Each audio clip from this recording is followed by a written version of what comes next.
My mom forgot to set a place for me at Thanksgiving. Said there weren't enough chairs. But my cousins plus one got a seat. I didn't argue. I just picked up the pie I brought and walked out. Then I canceled every streaming service and did what made them scream when they found out the next morning. My mother has a way of making everything about her. If she's hosting, you better believe the entire day will revolve around her comfort, her preferences, her image. I used to excuse it, telling myself she didn't mean to be selfish, that she just had a lot on her plate. But after years of watching her bend over backwards for certain people and barely glance at me, I realized it wasn't accidental. It was selective. She chooses who gets her attention, her energy, her care. And I've never been one of those people. I still showed up every holiday though. I brought food, helped clean up, chipped in for decorations she couldn't afford, and never once showed up empty-handed. This year was no different. I walked in carrying a pecan pie I'd baked that morning, already planning to help with the dishes before leaving. The dining room was set up like a magazine spread. The mismatched crystal glasses she brags about, the special plates she only uses twice a year, the linen napkins she makes me iron. There were name cards at every single place setting. Every single place except mine. I asked where I was supposed to sit. She didn't even pause while basting the turkey, just said there weren't enough chairs this year. Like that was the end of it. It might have been believable if I hadn't just counted 11 seats, exactly the same number as last year. Except now, one of those seats was taken by my cousin's brand new girlfriend, someone none of us had met before today. She was sitting there chatting like she'd been part of the family forever. It hit me in that moment. My own mother had made a choice. Given the option between me and a stranger, she picked the stranger. I glanced around the room, half expecting someone to notice, to say something. No one did. My dad was too busy carving ham. My younger sister was scrolling on her phone, probably waiting for someone to post a picture of her perfect Thanksgiving outfit. My cousin was pouring his girlfriend wine like she was royalty. I stood there with the pie in my hands, feeling like an intruder in my own family's house. There wasn't a scene. I didn't argue or demand a spot. I didn't give them the satisfaction of seeing me upset. I just walked over to the table, picked up the pie and headed for the door. Not one person stopped me. When I closed that door behind me, it wasn't just about leaving Thanksgiving early. It was about finally understanding exactly where I stood in this family, and what I was about to do next. I woke up the next morning with that same heavy knot in my chest. It wasn't sadness, not exactly. More like a sharp, steady reminder that I'd been foolish for so long. I kept telling myself my mom wasn't intentionally selfish, that she just didn't notice how she treated me differently. But now I knew better. She noticed. She chose. And I decided I was done paying for the privilege of being invisible. I made coffee, sat down at my laptop and started with the biggest cut. The mortgage payment. For years I'd been quietly covering it every month. Mom would call about how the bank was being difficult, or how they'd just come up short again. She always made it sound like the roof over their heads depended on me. I believed her. Not anymore. I canceled that payment first. Then I went down the list of every little luxury they never acknowledged I paid for. Netflix, Hulu, Disney+, HBO, Spotify. All gone. Not paused, not downgraded. Deleted. It wasn't an impulsive move. I sat there and thought about it. About the way I'd stood in that dining room holding my pie while a stranger filled my seat. About how nobody said anything. About how this wasn't a one-off moment. It was just the latest in a lifetime of moments where I came last. By the time I was done, I felt calmer than I had in years. I wasn't lashing out. I was correcting a mistake I'd been making for far too long. It didn't take long for the fallout to start. My sister texted first, asking why Netflix wasn't working. A few minutes later, my dad called saying Mom couldn't get her show to play. He wanted to know if I'd accidentally changed something. I told him it wasn't an accident. I'd canceled everything. And while we were on the subject, I wouldn't be paying the mortgage anymore either. I could have just stopped quietly, let them figure it out on their own. But I didn't want them thinking it was some oversight. I wanted them to know this was deliberate. That it came directly from me. He went quiet for a while before asking why. I didn't give a long explanation. I just said last night had made it clear exactly where I stood in this family, and I wasn't going to keep spending my money to stay in that position.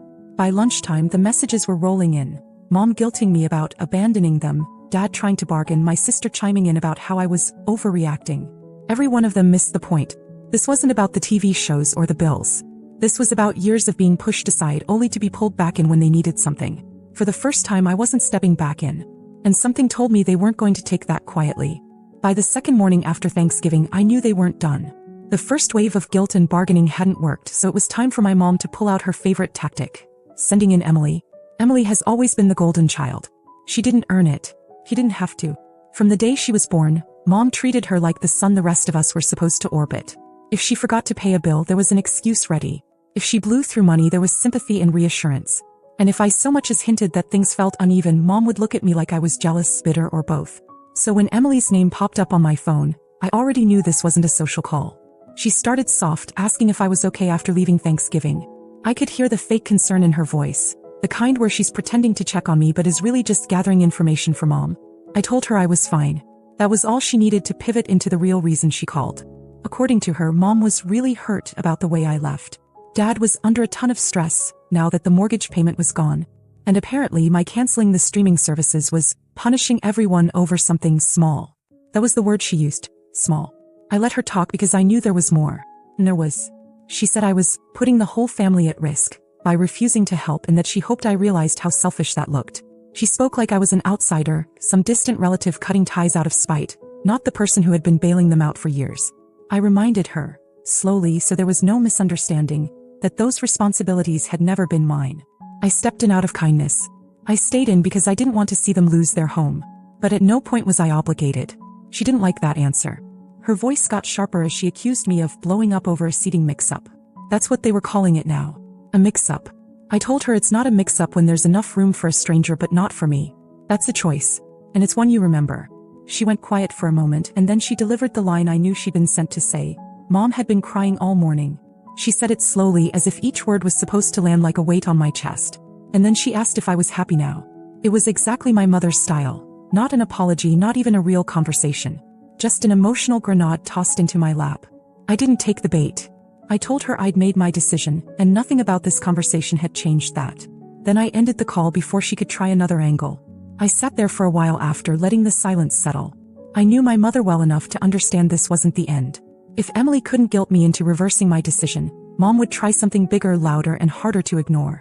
And when she did, it wouldn't just be aimed at me, it would be staged for an audience. It didn't take long for the next move. By Saturday morning, I got a group text from my aunt inviting everyone over for a casual afternoon get-together. Normally, I would have skipped it without a second thought, but something in my gut told me this wasn't just about coffee and catching up. If Mom wanted a stage, she was going to get one, and I was going to be in the front row to watch. When I walked in, I could feel it instantly. The energy shifted. Conversations dipped mid-sentence, eyes darted away. My cousin gave me a quick, awkward smile before turning back to his plate, and my uncle barely nodded. The air was thick with the kind of politeness that comes after people have been talking about you for a while. Mom was standing near the kitchen doorway, and the second she saw me, her face lit up with this big, fake warmth, like we were best friends. He even hugged me. That's when I knew she wasn't here to patch things up. She was here to perform. It started slowly. She chatted loudly about how unexpected it was that I'd left Thanksgiving early, dropping in how she'd been worried sick all weekend. Then she eased into the real script, how difficult things had been financially lately, how certain support she'd been counting on had suddenly disappeared. She never said the words mortgage or Netflix, but she didn't have to. The looks around the room told me everyone knew exactly what she meant. She was painting the picture she wanted. Her as the struggling, devoted mother abandoned by her cold, selfish daughter. I kept my face neutral and let her talk. I figured silence would rattle her more than anything. And then something happened I didn't see coming. My cousin, the same one whose girlfriend had taken my seat at Thanksgiving, spoke up. He didn't take my side exactly, but he did something almost unheard of in this family. He told Mom she was out of line. He said it wasn't right to talk about money like that in front of everyone, that it made things uncomfortable. The room froze. My aunt suddenly found something fascinating in her drink, and even Emily, who was sitting across from me, glanced up like she hadn't been expecting that either. Mom tried to laugh it off, making some comment about just sharing with family, but I could see her grip on the situation slipping. That's when I decided to take my turn. I didn't raise my voice. I didn't get dramatic.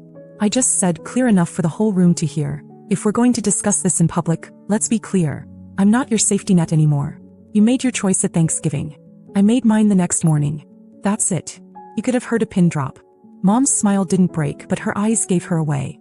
She muttered something about checking the food and disappeared into the kitchen.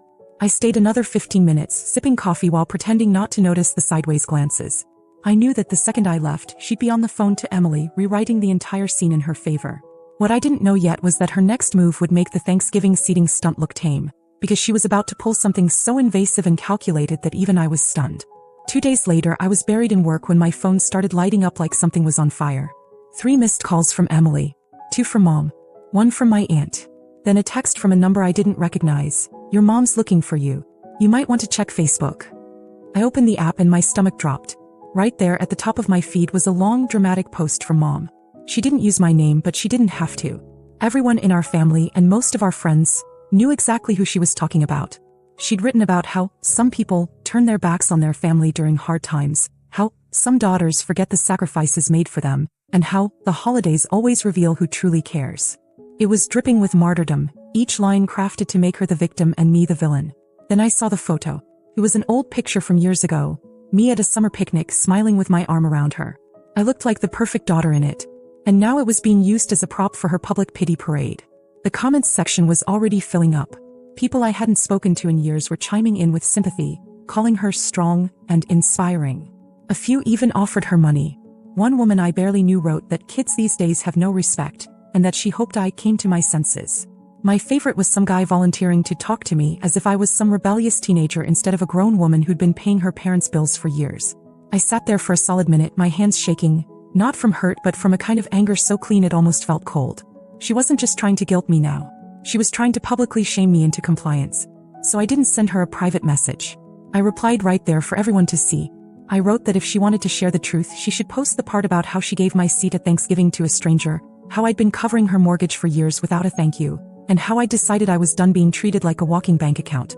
I told her she could take my image out of her sob story or I'd be happy to post receipts, literal ones, screenshots, payment records, messages. Then I hit send and closed the app. It took less than 5 minutes for the post to vanish. 10 minutes later, Emily was calling again. I let it ring out. The silence that followed wasn't the same as before. No rapid-fire texts. No guilt-tripping. No "we're worried about you." Nothing. That's when I knew Mom wasn't dropping it. He was just regrouping. And I had the sinking feeling that the next move wouldn't come directly from her. It would be through someone else. Someone she thought I couldn't ignore. The next move came a week later, and just like I suspected, it didn't come directly from Mom. It came from my dad. He showed up at my apartment without warning, knocking like it was an emergency. I considered not answering, but curiosity got the better of me. He was standing there holding a folder. Not bills, not letters, but a printed list of expenses. Groceries, utilities, house repairs. He said Mom was too upset to talk to me and that he'd come to work something out. The way he said it made it sound like this was some sort of negotiation, like I'd made an impulsive decision and just needed the right nudge to reverse it. I told him there was nothing to work out. I was done. He started in with the same lines I'd heard before. Family doesn't turn its back, we've always helped each other, you'll regret this someday. Only now there was a sharper edge. He said the house could be at risk without my help, and he made it clear that if that happened, people would know whose fault it was. That was the moment I knew there was no salvaging any of it. This wasn't about misunderstanding or hurt feelings. This was about control. I told him I wasn't interested in being part of their lives anymore. Not in a limited way. Not with boundaries. Completely out. I said they could keep the younger, golden daughter as their source of pride and the cousins plus one as their guest of honor every holiday. I was done being the quiet, dependable one in the background who kept the whole thing afloat. Then I handed him his list back, closed the door and locked it. That night I blocked them both. Numbers, email, social media, everything. I even called the bank to make sure they had no access to my accounts. In the days that followed, I got messages through mutual friends. Some angry, some begging, some pretending nothing had happened at all. But none of them mattered anymore. Because for the first time my life didn't include them. And the silence was perfect. It's been a little over 6 weeks since I closed the door on all of it. Literally and figuratively. No bills, no phone calls, no little, "can you just help with this one thing?" requests that always turned into something bigger. First it was weird. The silence felt heavy, like I'd muted a sound I'd gotten so used to that I didn't notice it until it was gone. But after a few days that silence started to feel clean. Peaceful. I'd assumed that would be it. They'd be angry for a while, tell their version of the story to anyone who would listen and eventually stop. And for a while it seemed like that's what was happening. Then last week happened. A mutual friend, someone who's always been neutral, sent me a message out of the blue. She said my parents had contacted her directly, asking questions about me. It wasn't small talk. It was very specific. Where I was working now, who I'd been spending time with, whether I was serious about anyone. It didn't feel like curiosity. It felt like reconnaissance. My first reaction was irritation, but underneath that was something colder. The realization that they're still trying to keep a thread tied to me. Not openly, not through direct contact, but quietly. It's like they can't stand the fact that I've stayed gone, so they're circling around, hoping to find an opening. It made me wonder if they're looking for something to use against me, or if they're just desperate for a way back in without having to admit they were wrong. Either way, it only confirmed that I made the right decision. Aside from that, life has been calm. I've been able to focus on work without my phone buzzing with mini crises. I've spent time with friends who actually want me around, not because they need something from me but because they like my company. I celebrated my own version of the holidays. No assigned seating, no strangers taking my spot, no pretending. So far this is where it ends. I don't know if there will be another chapter. Maybe they'll eventually let it go. Maybe they're just regrouping for whatever their next move is. I've learned not to assume either way. If something new happens, I'll be back here to tell you exactly how it went down. For now, I just want to say thank you to everyone who's read, commented, and sent me messages over the last few weeks. Your support hasn't just made me feel less alone. It's made it easier to stay firm when part of me wanted to cave. And no matter what happens next, I know one thing for sure. There's no going back.